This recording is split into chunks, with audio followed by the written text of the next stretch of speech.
ಯೇಸುವಿಗೆ ಸ್ತೋತ್ರ.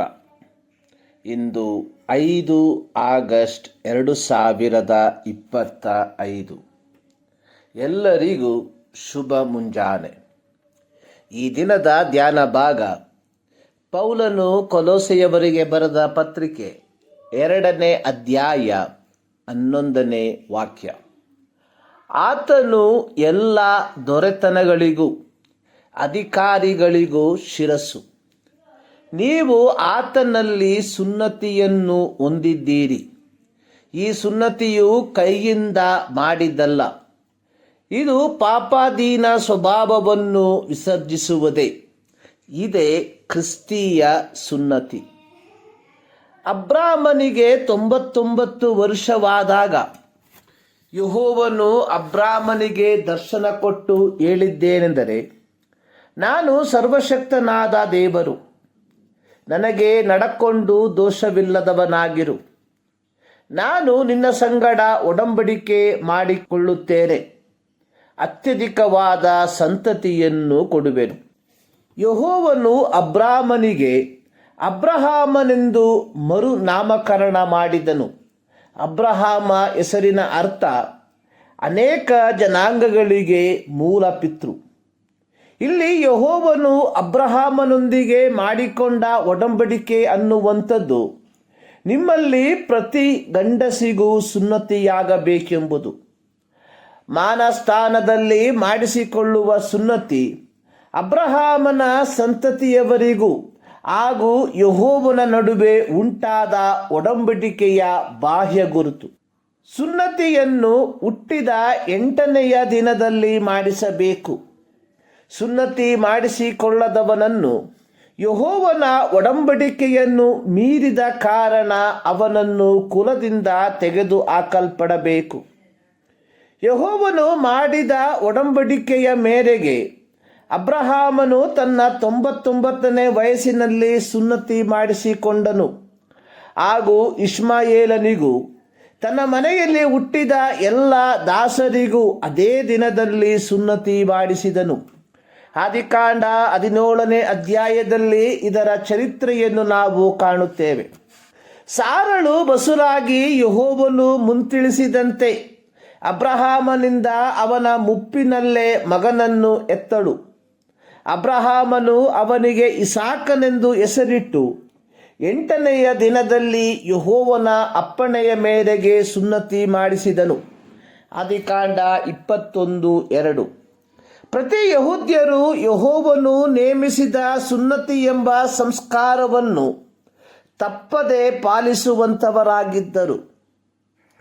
ಹೊಸ ಒಡಂಬಡಿಕೆಗೆ ನಾವು ಬರುವಾಗ ಪೌಲನ ಮೂಲಕ ಅನ್ಯ ಜನರು ಯೇಸು ಕ್ರಿಸ್ತನನ್ನು ಅಂಗೀಕರಿಸಿದ ವಾರ್ತೆಯನ್ನು ಕೇಳಿದ ಕೆಲವು ಯೆಹೂದ್ಯರು ಯೂದಾಯದಿಂದ ಅಂತಿಯೋಕ್ಯಕ್ಕೆ ಬಂದು, ನೀವು ಮೋಶೆಯ ಗ್ರಂಥದಲ್ಲಿ ಹೇಳಿರುವ ನೇಮದ ಪ್ರಕಾರ ಸುನ್ನತಿ ಮಾಡಿಸಿಕೊಳ್ಳದಿದ್ದರೆ ನಿಮಗೆ ರಕ್ಷಣೆಯಾಗಲಾರದು ಎಂದು ಉಪದೇಶ ಮಾಡುವುದಕ್ಕೆ ಪ್ರಾರಂಭಿಸಿದರು. ಇದರ ಫಲವಾಗಿ ಮಹಾ ವಿವಾದವು ಉಂಟಾಗಿ ಪೌಲ, ಬಾರ್ನಬರು ಮತ್ತು ಕೆಲವು ಮಂದಿ ಸಹೋದರರು ಯೆರೂಸಲೇಮಿನಲ್ಲಿದ್ದ ಅಪೊಸ್ತಲರ ಬಳಿಗೆ ಹೋಗಿ ಈ ವಿವಾದವನ್ನು ಪರಿಹರಿಸುವುದಕ್ಕೆ ಪ್ರಯತ್ನಿಸಿದರು. ಅಂದು ಕೂಡಿದಂತಹ ಯೆರೂಸಲೇಮ್ ಪರಿಷತ್ತು ಅಥವಾ ಕೌನ್ಸಿಲ್ ಅನ್ಯ ಜನರಲ್ಲಿ ದೇವರ ಕಡೆಗೆ ತಿರುಗಿಕೊಳ್ಳುವವರನ್ನು ಅಥವಾ ಅನ್ಯ ಜನರಲ್ಲಿ ಯೇಸು ಕ್ರಿಸ್ತನನ್ನು ಕರ್ತನೆಂದು ಬಾಯಿಂದ ಅರಿಕೆ ಮಾಡುವವರನ್ನು ತೊಂದರೆಪಡಿಸಬಾರದೆಂಬ ನಿರ್ಣಯಕ್ಕೆ ಬಂದು ಸುನ್ನತಿ ಎಂಬ ಸಂಸ್ಕಾರ ಅನ್ಯ ಜನರಿಗೆ ಅವಶ್ಯವಲ್ಲವೆಂದು ತೀರ್ಮಾನಿಸಿದರು. ಪೌಲನು ಎಫೆಸ ಸಭೆಯ ದೇವಜನರಿಗೆ ಪತ್ರಿಕೆಯನ್ನು ಬರೆಯುವಾಗಲೂ ಎಫೆಸ ಸಭೆಯ ದೇವಜನರಿಗೆ ಹೇಳಿರುವಂಥದ್ದು, ಶರೀರದಲ್ಲಿ ಕೈಯಿಂದ ಸುನ್ನತಿ ಮಾಡಿಸಿಕೊಂಡ ಸುನ್ನತಿಯವರೆನಿಸಿಕೊಳ್ಳುವವರು ನಿಮ್ಮನ್ನು ಸುನ್ನತಿ ಇಲ್ಲದವರೆಂದು ಹೇಳುತ್ತಾರೆ. ಪೌಲನು ರೋಮಾಪುರದ ದೇವಜನರಿಗೆ ಪತ್ರಿಕೆಯನ್ನು ಬರೆಯುವಾಗ ಸ್ಪಷ್ಟವಾಗಿ ಬರೆದಿರುವಂಥದ್ದು, ಹೊರಗೆ ಮಾತ್ರ ಯಹೂದ್ಯನಾಗಿರುವವನು ಯಹೂದ್ಯನಲ್ಲ, ಮತ್ತು ಹೊರಗೆ ಶರೀರದಲ್ಲಿ ಮಾತ್ರ ಮಾಡುವ ಸುನ್ನತಿಯು ಸುನ್ನತಿಯಲ್ಲ. ಆದರೆ ಒಳಗೆ ಯಹೂದ್ಯನಾಗಿರುವವನೇ ಯಹೂದ್ಯನು, ಹೃದಯದಲ್ಲಿ ಆಗುವ ಸುನ್ನತಿಯೇ ಸುನ್ನತಿ. ರೋಮ 2:28.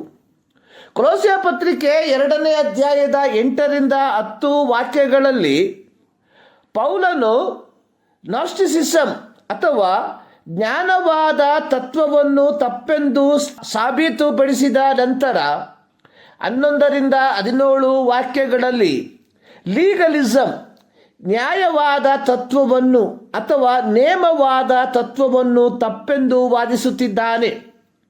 ಈ ಭಾಗದಲ್ಲಿ ಪೌಲನು ವಾಸ್ತವಾಂಶವು ಕ್ರಿಸ್ತನಲ್ಲಿದೆ ಎಂದು ಪ್ರತಿಪಾದಿಸುವಂತವನಾಗಿದ್ದಾನೆ. ಇಲ್ಲಿ ಪೌಲನು ಸ್ಪಷ್ಟವಾಗಿ ಕೊಲೊಸ್ಸೆ ಸಭೆಯ ದೇವಜನರಿಗೆ ಪ್ರಬೋಧಿಸುತ್ತಿರುವಂಥದ್ದು, ನೀವುಗಳು ಯಹೂದ್ಯರ ನಿಯಮಗಳನ್ನು ನಿಬಂಧನೆಗಳನ್ನು ಅನುಸರಿಸುವ ಅಗತ್ಯತೆ ಇಲ್ಲ. ಪೌಲನು ಕೊಲೊಸ್ಸೆ ದೇವಜನರಿಗೆ ಹೇಳುವಂಥದ್ದು, ಸುನ್ನತಿ ಅನ್ನುವಂಥದ್ದು ಬಾಹ್ಯಾಚಾರಕ್ಕೆ ಸಂಬಂಧಪಟ್ಟದಲ್ಲ.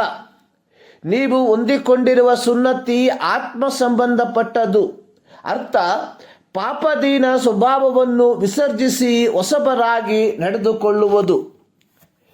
ಪ್ರಿಯರೇ, ಇಂದು ಸಭೆಗಳಲ್ಲಿ ಅನೇಕ ವಿಧವಾದ ನೇಮವಾದ ತತ್ವಗಳು, ಲೀಗಲಿಸಂಗಳು ತಾಂಡವವಾಡುತ್ತಿರುವುದನ್ನು ನೋಡುತ್ತೇವೆ. ಅದು ವಸ್ತ್ರದಿಂದ ಹಿಡಿದು ಆಭರಣದ ತನಕ ಇತ್ಯಾದಿ ಇತ್ಯಾದಿ ವಿಧಗಳಲ್ಲಿ ಸಭೆಗಳಲ್ಲಿ ಒಕ್ಕಿರುವಂಥದ್ದನ್ನು ನಾವು ನೋಡುತ್ತೇವೆ. ನಿಜವಾಗಲೂ ನೀವು ಯಾವ ಗುಂಪಿಗೆ ಸೇರಿದ್ದೀರಿ? ನಾವು ಪಾಪದೀನ ಸ್ವಭಾವವನ್ನು ವಿಸರ್ಜಿಸಿ ಹೊಸಬರಾಗಿ ನಡೆಯುತ್ತಿದ್ದೇವಾ, ಅಥವಾ ಲೀಗಲಿಸಂ ಎಂಬ ತತ್ವಗಳ ಬೋಧನೆಗಳಿಗೆ ಅನುಸಾರವಾಗಿ ಜೀವಿಸುತ್ತಿದ್ದೇವಾ? ಈ ಮುಂಜಾನೆಯಲ್ಲಿ ಸರ್ವಶಕ್ತನಾದ ದೇವರು ಈ ಮಾತುಗಳ ಮೂಲಕ ನಿಮ್ಮನ್ನು ಆಶೀರ್ವದಿಸಲಿ.